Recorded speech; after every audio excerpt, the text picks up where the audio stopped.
ओम शांति। 3 जुलाई 2025। बाबा के महावाक्य। मीठे बच्चे, इस बेहद नाटक में तुम वंडरफुल एक्टर हो। यह अनादि नाटक है, इसमें कुछ भी बदली नहीं हो सकता। प्रश्न: बुद्धिवान दूरादेशी बच्चे ही किस गुह्य राज को समझ सकते हैं? उत्तर: मूल वतन से लेकर सारे ड्रामा के आदि मध्य अंत का जो गुह्य राज है, वह दूरादेशी बच्चे ही समझ सकते हैं। बीज और झाड़ का सारा ज्ञान उनकी बुद्धि में रहता है।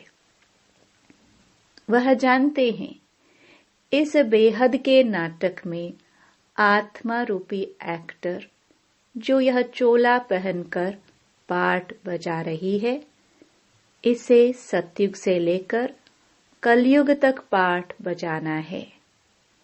कोई भी एक्टर बीच में वापस जा नहीं सकता। गीत तूने रात गवाई। ओम शांति। यह गीत बच्चों ने सुना। अब इसमें कोई अक्षर राइट भी है तो रॉन्ग भी है। सुख में तो सिमरन किया नहीं जाता, दुख को भी आना है जरूर। दुख हो तब तो सुख देने के लिए बाप को आना पड़े। मीठे मीठे बच्चों को मालूम है, अभी हम सुख धाम के मालिक पढ़ रहे हैं। शांति धाम और सुख धाम। पहले मुक्ति, फिर होती है जीवन मुक्ति। शांति धाम घर है, वहां कोई पार्ट नहीं बजाया जाता। एक्टर्स घर में चले जाते हैं, वहां कोई पार्ट नहीं बजाते। पार्ट स्टेज पर बजाया जाता है। ये भी स्टेज है। जैसे हद का नाटक होता है, वैसे यह बेहद का नाटक है। इनके आदि मध्य अंत का राज सिवाय बाप के कोई और समझा न सके। वास्तव में यह यात्रा अथवा युद्ध अक्षर सिर्फ समझाने में काम में लाते हैं। बाकी इसमें युद्ध आदि कुछ है नहीं। यात्रा भी अक्षर है, बाकी है तो याद। याद करते करते पावन बन जाएंगे। यह यात्रा पूरी भी यहाँ ही होगी। कहाँ जाना नहीं है, बच्चों को समझाया जाता है। पावन बनकर अपने घर जाना है। अपवित्र तो जाना सके, अपने को आत्मा समझना है। मुझ आत्मा में सारे चक्र का पाठ है। अभी वह पाठ पूरा हुआ है। बाप राय देते हैं, बहुत सहज, मुझे याद करो। बाकी बैठे तो यहाँ ही हो, कहाँ जाते नहीं हो। बाप आकर कहते हैं, मुझे याद करो तो तुम पावन बन जाएंगे। युद्ध कोई है नहीं। अपने को तमो प्रधान से सतो प्रधान बनाना है। माया पर जीत पानी है।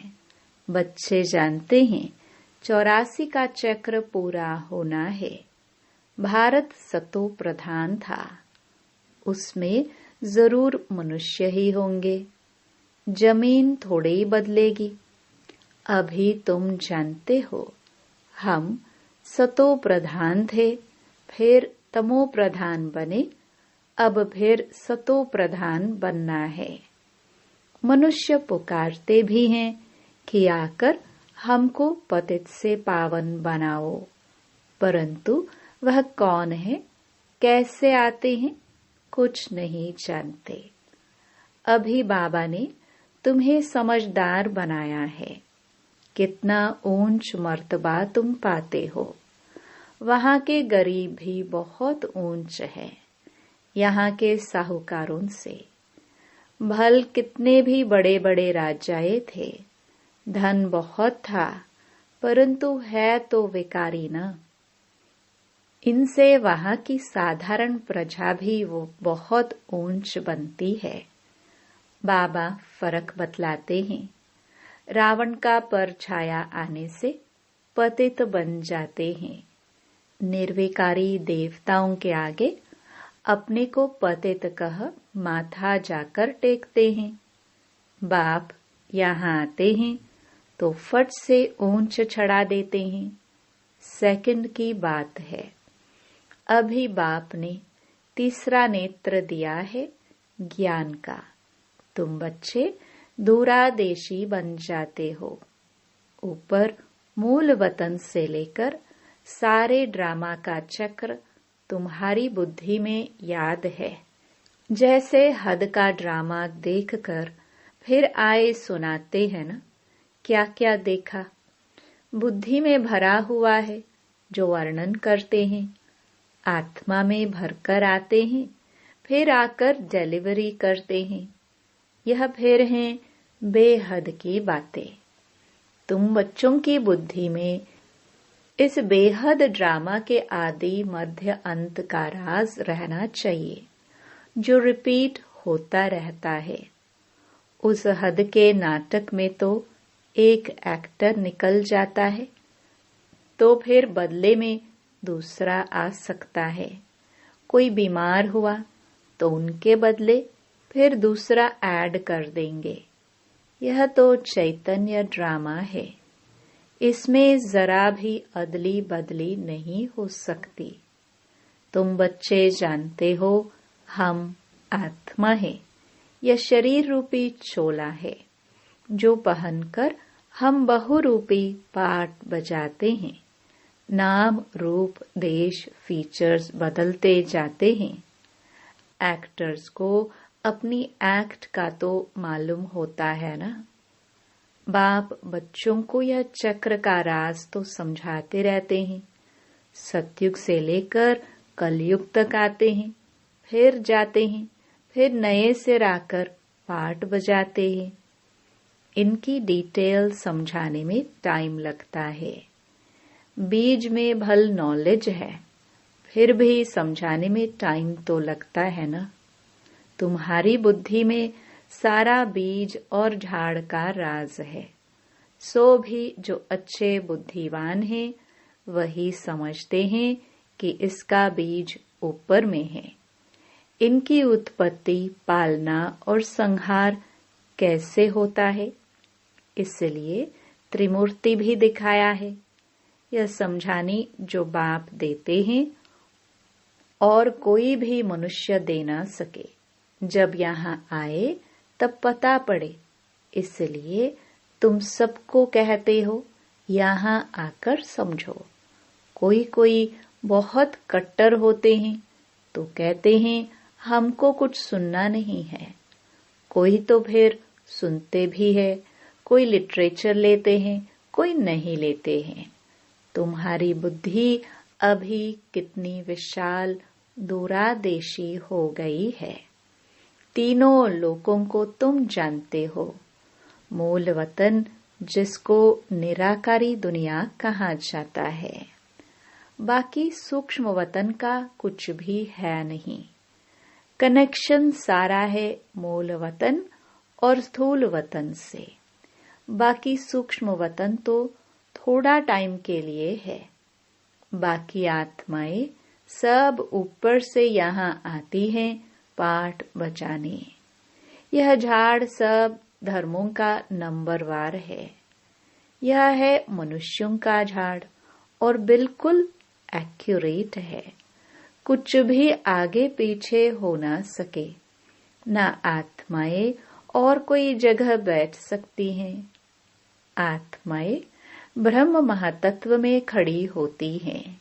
जैसे स्टार्स आकाश में खड़े हैं। यह स्टार्स तो दूर से छोटे छोटे देखने में आते हैं, है तो बड़े लेकिन आत्मा तो न छोटी बड़ी होती है, न विनाश को पाती है। तुम गोल्डन एज में जाते हो, फिर आयरन एज में आते हो। बच्चे जानते हैं हम गोल्डन एज में थे, अब आयरन एज में आ गए हैं। कोई वैल्यू नहीं रही है। भल माया की चमक कितनी भी है, परंतु यह है रावण की गोल्डन एज, वह है ईश्वरीय गोल्डन एज। मनुष्य कहते रहते हैं 6-7 वर्षों में इतना अनाज होगा, जो बात मत पूछो। देखो उन्होंने प्लान क्या है और तुम बच्चों का प्लान क्या है। बाप कहते हैं मेरा प्लान है पुरानी को नया बनाना, तुम्हारा एक ही प्लान है। जानते हो बाप की श्रीमत से हम अपना वर्षा ले रहे हैं। बाबा रास्ता बताते हैं, श्रीमत देते हैं, याद में रहने की मत देते हैं। मत अक्षर तो है ना, संस्कृत अक्षर तो बाप नहीं बोलते हैं। बाप तो हिंदी में ही समझाते रहते हैं। भाषाएं तो ढेर है ना, इंटरप्रेटर भी होते हैं जो सुनकर फिर सुनाते हैं। हिंदी और इंग्लिश तो बहुत जानते हैं, पढ़ते हैं। बाकी माताएं घर में रहने वाली इतना नहीं पढ़ती है।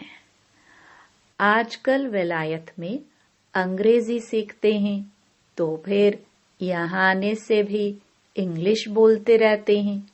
हिंदी बोल ही नहीं सकते। घर में आते हैं तो माँ से इंग्लिश में बात करने लग पड़ते हैं।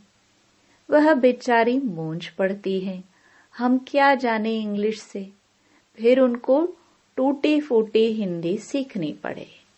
सत्युग में तो एक राज्य एक भाषा थी, जो अब फिर से स्थापन कर रहे हैं। हर 5000 वर्ष बाद ये सृष्टि का चक्र कैसे फिरता है, सो बुद्धि में रहना चाहिए। अब एक बाप की ही याद में रहना है।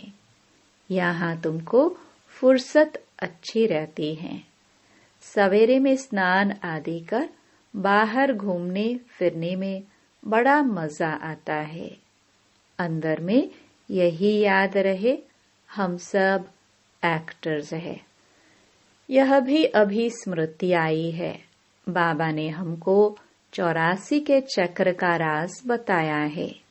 हम सतो प्रधान थे, यह बड़ी खुशी की बात है। मनुष्य घूमते फिरते हैं, उनकी कुछ भी कमाई नहीं। तुम तो बहुत कमाई करते हो। बुद्धि में चक्र भी याद रहे, फिर बाप को भी याद करते रहो। कमाई करने की युक्तियां बाबा बहुत अच्छी अच्छी बताते हैं। जो बच्चे ज्ञान का विचार सागर मंथन नहीं करते हैं, उनकी बुद्धि में माया खिटखिट करती है। उन्हें ही माया तंग करती है। अंदर में यह विचार करो, हमने यह चक्र कैसे लगाया है। सतयुग में इतने जन्म लिए, फिर नीचे उतरते आए। अब फिर सतो प्रधान बनना है। बाबा ने कहा है, मुझे याद करो तो सतो प्रधान बन जाएंगे। चलते फिरते बुद्धि में याद रहे तो माया की खिटखिट समाप्त हो जाएगी। तुम्हारा बहुत बहुत फायदा होगा। भल स्त्री पुरुष साथ जाते हो। हर एक को अपने सिर मेहनत करनी है, अपना ऊंच पद पाने। अकेले में जाने से तो बहुत ही मजा है। अपनी ही धुन में रहेंगे, दूसरा साथ में होगा तो भी बुद्धि इधर उधर जाएगी। है बहुत सहज। बगीचे आदि तो सब जगह है। इंजीनियर होगा तो उनका यही चिंतन चलता रहेगा, कि यहाँ पुल बनानी है, यह करना है। बुद्धि में प्लान आ जाता है। तुम भी घर में बैठो, फिर भी बुद्धि उस तरफ लगी रहे। यह आदत रखो तो तुम्हारे अंदर यही चिंतन चलता रहे। पढ़ना भी है, धंधा आदि भी करना है। बूढ़े, जवान, बच्चों आदि सबको पावन बनना है। आत्मा को हक है बाप से वर्षा लेने का। बच्चों को भी छोटेपन में ही यह बीज पड़ जाए तो बहुत अच्छा। आध्यात्मिक विद्या और कोई सिखा न सके। तुम्हारी यह जो आध्यात्मिक विद्या है, यह तुमको बाप ही आकर पढ़ाते हैं। उन स्कूलों में मिलती है जिस्मानी विद्या, और वह है शास्त्रों की विद्या। यह फिर है रूहानी विद्या, जो तुमको भगवान सिखलाते हैं। इनका किसको भी पता नहीं। इनको कहा ही जाता है स्पिरिचुअल नॉलेज। जो रूह आकर पढ़ाते हैं, उनका और कोई नाम नहीं रखा जा सकता। यह तो स्वयं बाप आकर पढ़ाते हैं। भगवान वाच है न। भगवान एक ही बार इस समय आकर समझाते हैं। इसको रूहानी नॉलेज कहा जाता है। वह शास्त्रों की विद्या अलग है।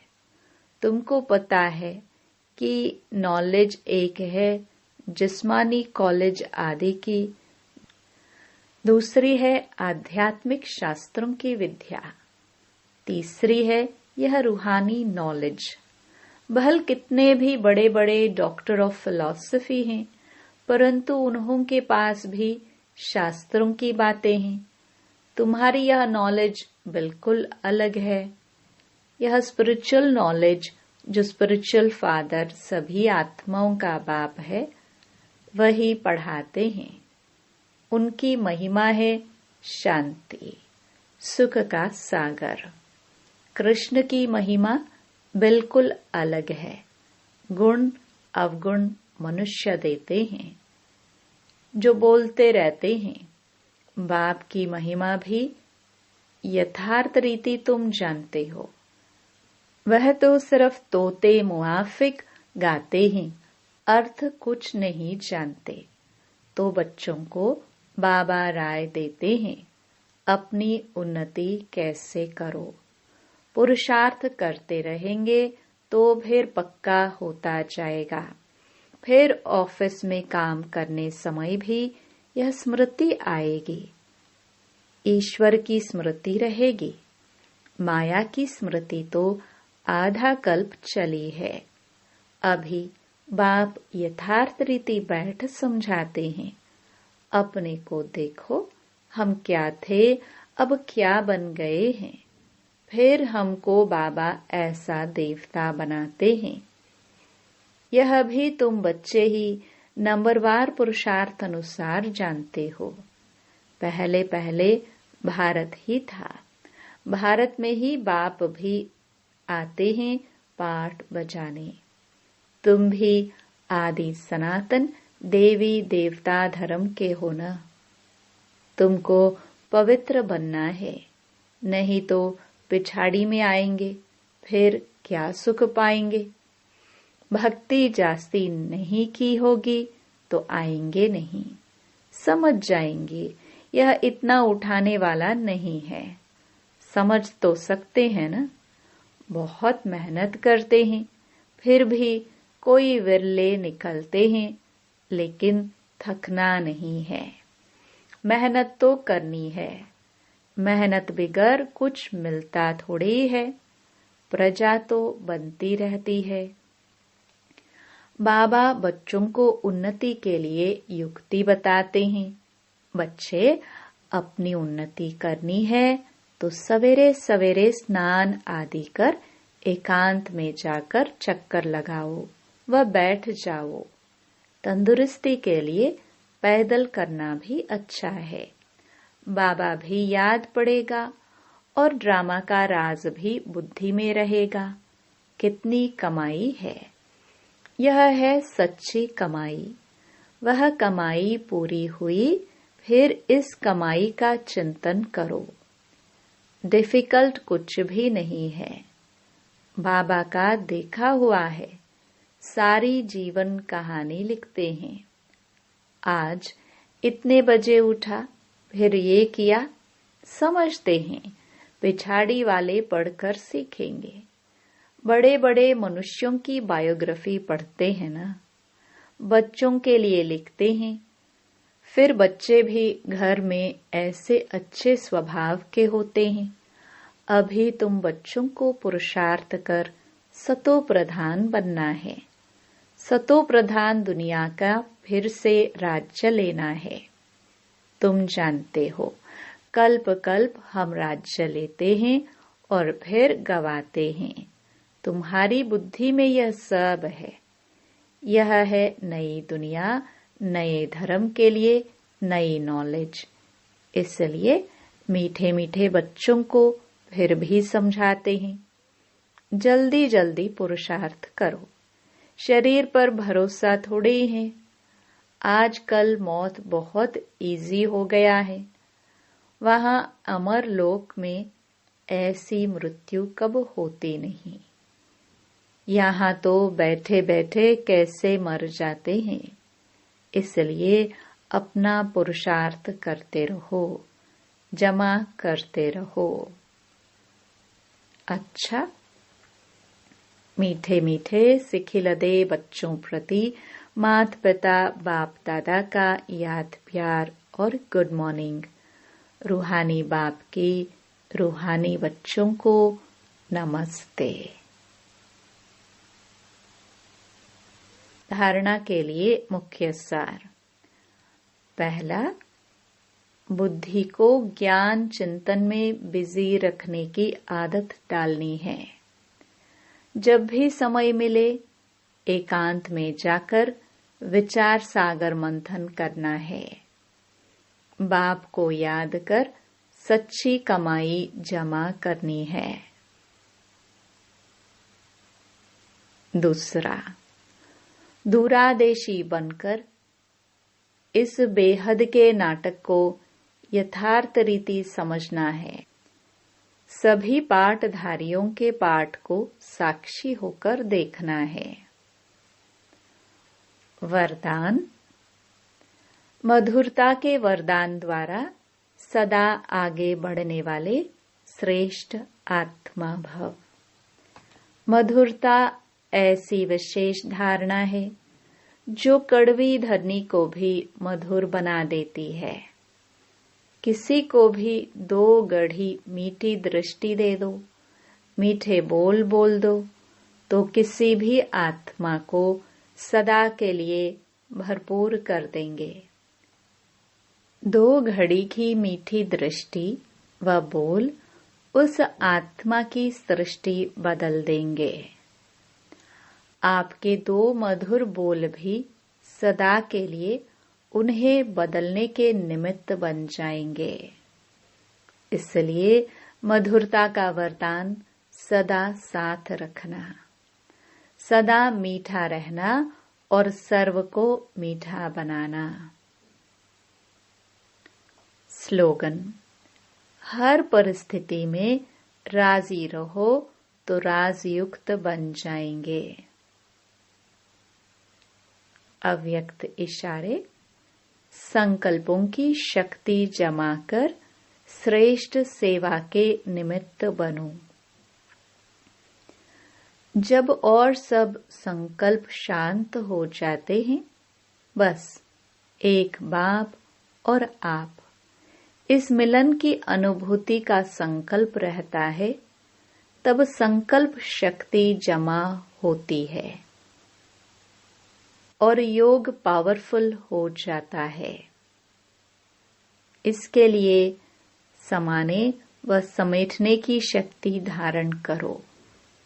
संकल्पों पर फुल ब्रेक लगे, ढीली नहीं। अगर 1 सेकंड के बजाय ज्यादा समय लग जाते हैं तो समाने की शक्ति कमजोर है। ओम शांति।